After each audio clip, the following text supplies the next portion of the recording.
Polres Metro Jakarta Barat menangkap seorang pria berstatus mahasiswa yang merupakan terduga pelaku penipuan kasus penjualan tiket konser Coldplay pada Jumat 9 Juni tahun 2023. Kapolres Metro Jakarta Barat, Kombes Pol Syahdudi mengatakan, terduga pelaku inisial BT berhasil ditangkap petugas gabungan Polres Metro Jakarta Barat dan Polsek Taman Sari, di mana yang menjadi korban warga Taman Sari, Jakarta Barat.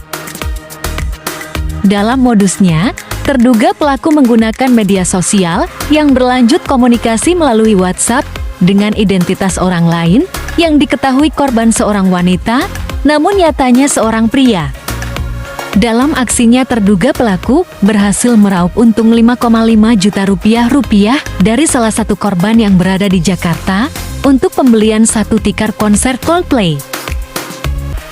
Dari Jakarta, Eman News mengabarkan, untuk mendapatkan layanan tersebut, pemohon dapat mendaftar melalui WhatsApp di nomor 08121700.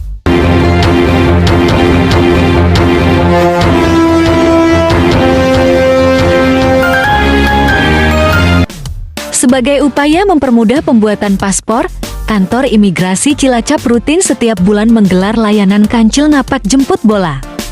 Inovasi layanan imigrasi Cilacap dengan sistem jemput bola ini diselenggarakan di wilayah Kabupaten Cilacap, Banyumas, dan Kebumen. Ini mendapat apresiasi dari kalangan pemohon paspor, karena sistem ini memudahkan dalam pengurusan pembuatan paspor. Kali ini, layanan kancil ngapak digelar selama 2 hari di Kabupaten Kebumen, yakni Sabtu dan Minggu 3–4 Juni tahun 2023. Untuk mendapatkan layanan tersebut, pemohon dapat mendaftar melalui WhatsApp di nomor 081217000900 setelah jadwal pelaksanaan diumumkan melalui sosial media imigrasi Cilacap. Dari Cilacap, Tunjang Darsono News TV mengabarkan, setelah mengunjungi Bukit Jayapura City, Ketua Umum DPP Prawita Genpari, Dede Farhan Olawi, dalam obrolan santai menceritakan tentang keindahan alam Papua dengan kondisi geografis luas dan menakjubkan khususnya di kota Jayapura. Salah satunya di Bukit Jayapura City, di mana setiap pengunjung bisa melihat lanskap kota Jayapura dari ketinggian perbukitan. Menurut Ketum Prawita Genpari, Bukit Jayapura City wisatawan dapat melihat pemandangan pegunungan, pelabuhan, hingga teluk yang berwarna biru di siang atau sore hari. Kemudian saat malam keindahan lampu-lampu kota semakin mewarnai pemandangan. Assalamualaikum warahmatullahi wabarakatuh. Selamat malam, salam pariwisata Indonesia. Kami saat ini sedang berada di Bukit Jayapura City, Kota Jayapura, Provinsi Papua. Nah, di Bukit Jayapura City ini kita bisa melihat kondisi Kota Jayapura di malam hari ini. Lihat keindahannya, kota-kota, lampu-lampu yang ada di perbukitan, termasuk yang di pantai-pantai. Dan kalau kita lihat ya, kondisi kota yang ada di pantainya ini mirip-mirip dengan Hong Kong, Macau, seperti ini, dan sebagian mirip Singapura. Tapi ini lebih banyak mirip Hong Kong lah, Hong Kong, Macau gitu ya. Jadi ini potensinya indah sebetulnya, tinggal memang penataan dan pengembangan pariwisatanya masih butuh waktu tentunya. Tetapi dengan kebersamaan, kekompakan, persatuan dan kesatuan, insya Allah Indonesia semakin maju, termasuk potensi pariwisata di Papua juga akan terus berkembang. Sekian, wassalamualaikum warahmatullahi wabarakatuh. Bukit ini jadi lokasi populer bagi wisatawan untuk bersuah foto dengan latar pemandangan kota Jayapura dari ketinggian yang mempesona, di mana ada sejumlah spot foto yang paling populer, yaitu kapal dari kayu berlatar belakang pemandangan lanskap ibu kota Provinsi Papua. Panitia Pemilihan Kecamatan PPK Cilacap Selatan menggelar rapat pleno terbuka rekapitulasi daftar pemilih sementara hasil perbaikan akhir pemilu tahun 2024. Bertempat di Pendopo Kecamatan Cilacap Selatan pada Senin 5 Juni tahun 2023. Hasil rekapitulasi di Kecamatan Cilacap Selatan terdapat 261 jumlah TPS Pemilih aktif sebanyak 64.899 dari jumlah 193 pemilih baru, 116 pemilih tidak memenuhi syarat, 363 perbaikan data pemilih, dan 522 pemilih potensial non-KTP elektronik.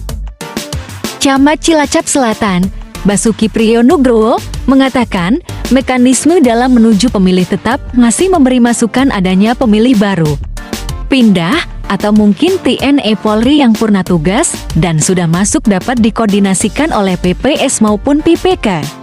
Dari Cilacap, Tunjang Darsono Ernels TV mengabarkan, Ketua RT 7 Kelurahan Tugu Utara mendapatkan penghargaan Kalpataru kategori Perintis Lingkungan tahun 2023 dari Menteri Lingkungan Hidup dan Kehutanan Republik Indonesia Siti Nurbaya Bakar pada Senin 5 Juni tahun 2023. Pemberian penghargaan Kalpataru ini atas keberhasilan gerakan perintis Gang Hijau Cemara dalam mengubah lingkungan yang kumuh menjadi lingkungan yang asri dan produktif. Penghargaan Kalpataru adalah penghargaan tertinggi di bidang lingkungan hidup dan kehutanan yang diberikan pemerintah kepada individu maupun kelompok yang dinilai berjasa dalam merintis, melestarikan, menyelamatkan lingkungan hidup dan kehutanan. Dari Jakarta, Hambang Ernews TV mengabarkan, dalam rangka memperingati Hari Bayangkara ke-77, Tim 2 penilai lomba Satkamling tingkat Polda Metro Jaya melaksanakan penilaian dan pengecekan kelengkapan pos kamling, administrasi, dan kegiatan ronda di RW 6 Jalan Lontar Timur Kelurahan Tanjung Duran Utara, Kecamatan Grogol, Petamburan, Jakarta Barat. Dari Jakarta, Eman Ernews TV mengabarkan, Sekretaris Kota Seko Administrasi Jakarta Utara, Abdul Khalid membuka kegiatan bimbingan teknis BIMTEK peningkatan kualitas pelayanan informasi dan dokumentasi oleh pejabat pengelola informasi dan dokumentasi di Ruang Fathahillah, Kantor Wali Kota Jakarta Utara, pada Kamis 8 Juni tahun 2023. Tujuan pelaksanaan kegiatan ini untuk meningkatkan kualitas pelayanan publik dengan membuka akses publik terhadap informasi dan mendorong terwujudnya implementasi Undang-Undang Keterbukaan Informasi Publik secara efektif. Sekko berharap jajaran PPE di tingkat kota, kecamatan, dan kelurahan dapat meningkatkan pemahaman dan wawasan dalam melaksanakan pengelolaan informasi publik sehingga dapat berperan aktif dalam menciptakan pemerintahan yang bersih dan tata kelola pemerintahan yang baik.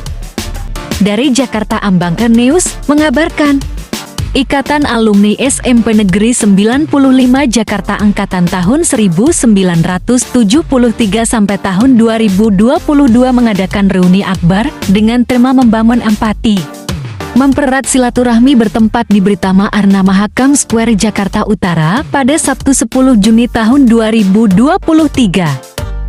Ketua Panitia Maiku Syamadi mengatakan, Sekolah SMP Negeri 95 Jakarta merupakan filial dari SMP Negeri 30 Jakarta, lalu tahun 1973 SMP Negeri 95 memisahkan diri. Oleh karena itu, dengan reuni akbar ini, para alumni membuktikan SMP Negeri 95 Jakarta mempunyai murid yang berprestasi.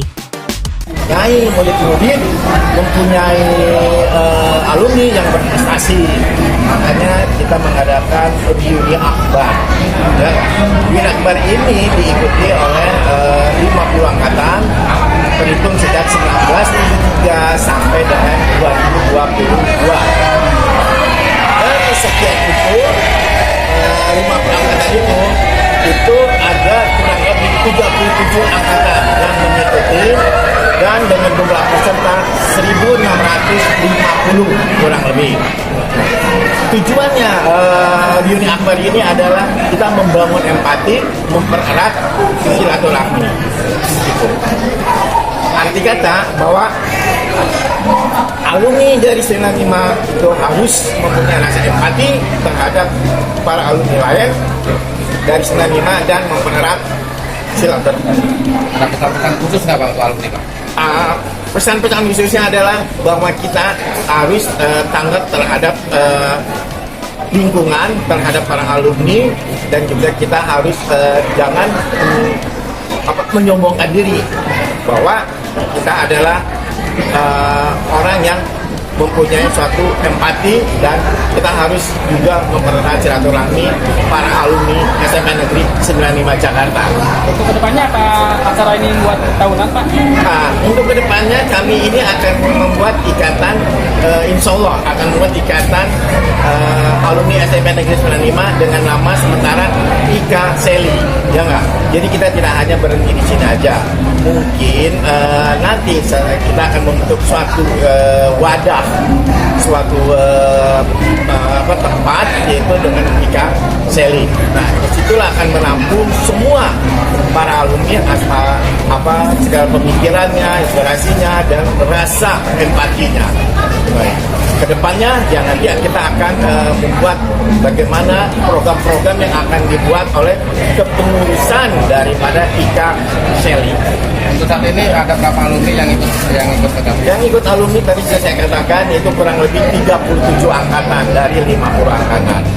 Ya, jadi yang milenial belum pada terikut karena mungkin mereka masih malu dan mereka mungkin belum bisa bersosialisasi. Dari Jakarta, Hambang Erneus mengabarkan.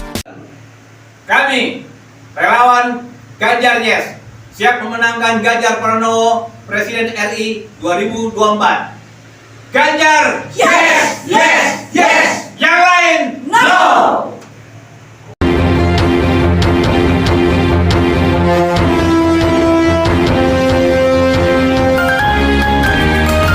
Tim Koordinator Relawan Pemenangan Pilpres TKLPP tahun 2024 dari DPP PDI Perjuangan yang mengusung Ganjar Pranowo sebagai calon presiden melakukan verifikasi ke posko DPP Ganjar Yes di Bintaro Jaya, Tangerang Selatan, Banten pada Sabtu 10 Juni tahun 2023. TKLPP tahun 2024 dari DPP PDIP Perjuangan, Esroni mengatakan, tujuan verifikasi ke posko DPP Ganjar Yes sebagai relawan Ganjar Pranowo yaitu untuk memetakan para relawan pemenangan agar lebih terkoordinir.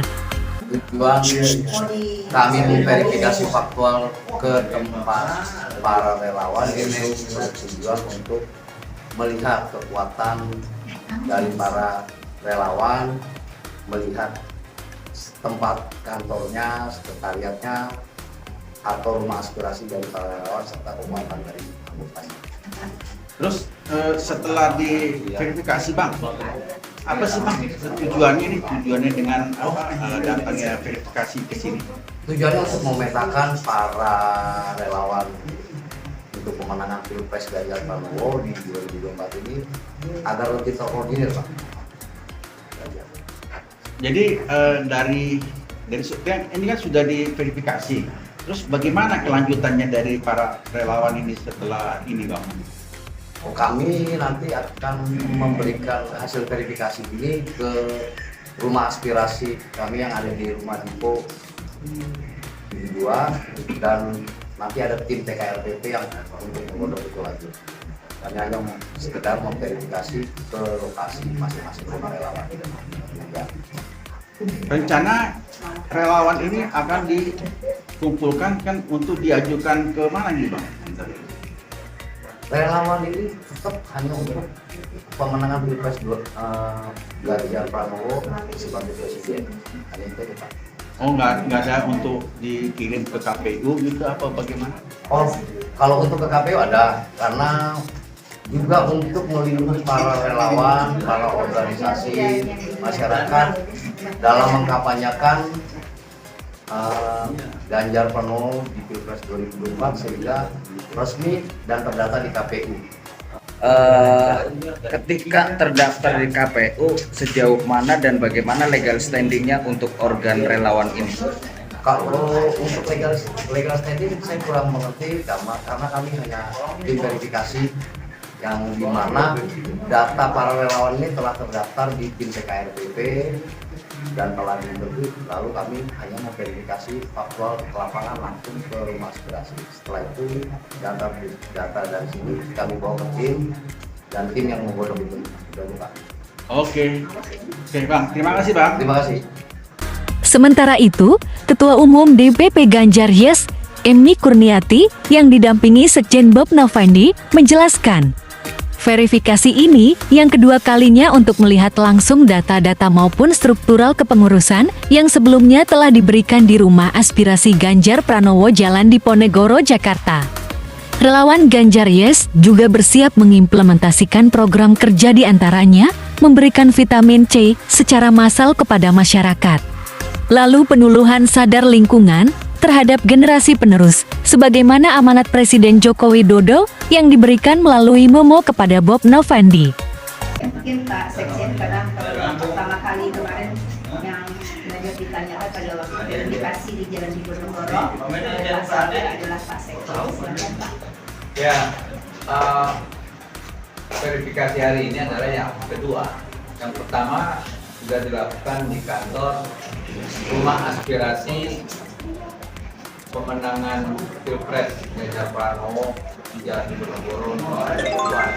Hari ini dari pihak Diponegoro 72 untuk lebih percaya mengkonkretkan data yang sudah ada sehingga bisa melihat langsung sesuai dengan alamat dan data yang sudah kita berikan kepada mereka.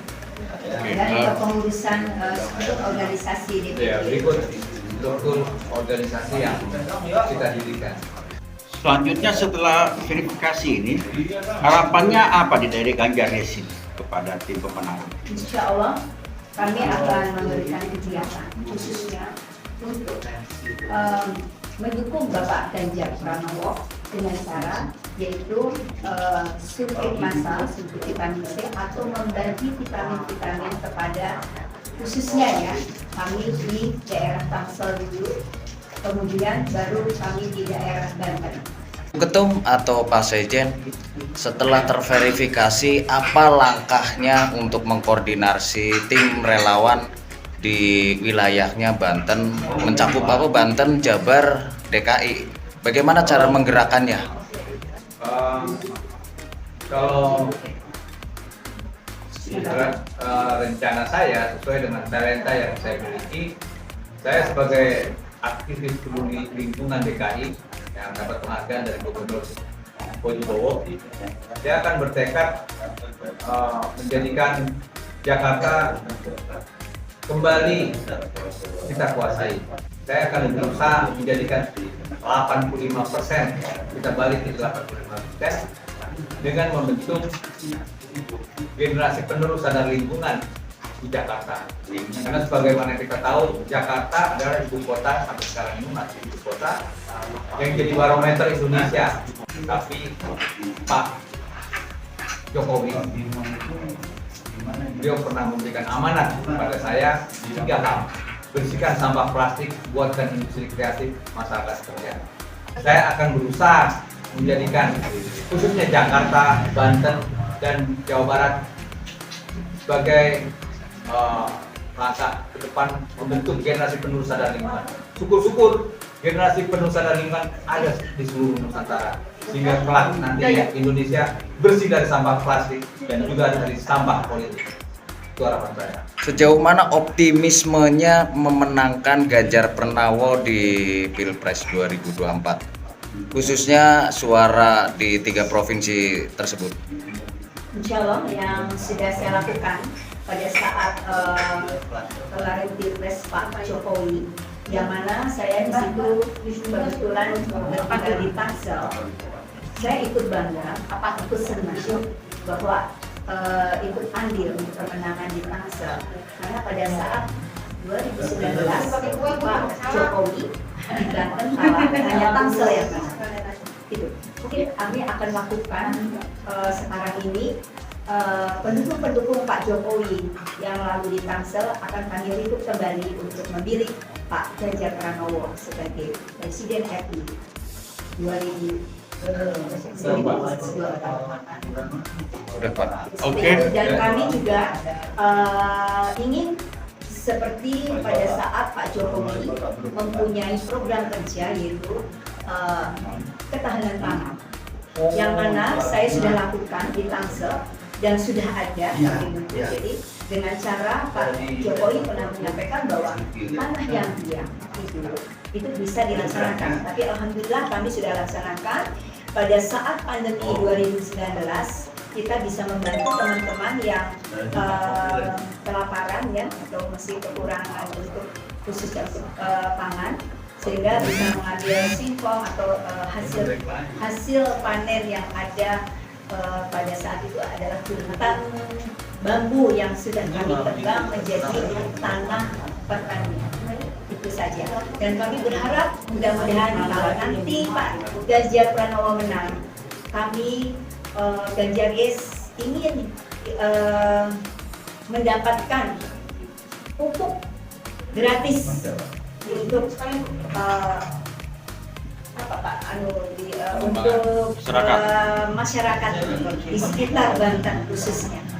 Untuk memenangkan Ganjar Pranowo, ada pesan apa Ibu Ketum atau Pak Sekjen kepada tim-timnya, tim relawannya? Oke, kami pesan, kami alhamdulillah ya, pesan juga untuk tim kita.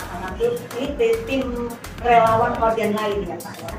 Karena kami ingin membentuk di sini Sekber Ganjar Tangerang Raya, yang mana bergabung itu dengan ada Ganjaris, ada Organ, dan ada organ-organ yang lain. Nanti kita bergabung, jadi ini di tingkat DPC, yaitu kita akan akar rumput dulu yang kita kejar. Itu mungkin. Nanti kita bekerja sama dengan organ toh sama. Kita tujuannya adalah hanya memenangkan Bapak Ganjar Pranowo, sehingga kita ingin bersatu. Karena kalau kita sendiri pun kita untuk ambisi berat. Penting kita bisa gerak bersama. Itu Pak. Jadi tidak ada perbedaan. Ini organ ini organ yang lain, tidak. Kita satu. Hanya memilih Pak Ganjar Pranowo sebagai RI 2024. Oke. Dan saya pun akan mengajak seluruh organ baik yang ada di Brawijaya maupun daerah lainnya untuk di tiap wilayah saya akan ajarkan membuat posko generasi penerus sadar lingkungan.